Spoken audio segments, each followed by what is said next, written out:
we mentioned a lot of the free agent arms they took before ended up getting hurt, and I've kind of wondered how much of the Tigers completely, Scott Harris completely refashioning the medical staff has something to do with that. Like, what was the staff before just really bad at identifying the players who were hurt? Remember nobody found Casey Mize's torn elbow ligament until he went to a specialist, right? Like, you'd kind of hope that the team could find stuff like that.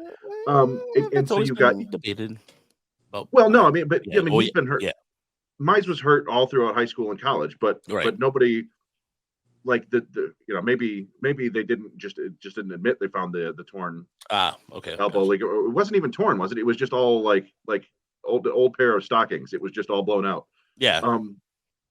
But in any event, I think that to a certain extent, we're at a point in baseball now where you can just grow pitchers. Like, you can't grow aces, but I don't think the Tigers really have any. As much as I like Skubal and Mize showed promise, and people like Manning and all that stuff, I don't think any of those guys is really going to be a pure ace down the road. And so you could trade those guys. They're under team control. They're most of them are hurt right now, but that could provide you a decent return in terms of bats that they might not be able to get elsewhere. And that, I think, might ultimately be where they go, where they feel like they can stitch together a solid pitching staff from these 1-year free agent deals and some other prospects that they come up and develop, just because how advanced pitching development is now. So I think that they're just basically, going to deal from their strength, which is pitching right now. But we'll see. Maybe this is it for their pitching signings, and they're going to go sign 3 or 4 bats down the road. I don't know.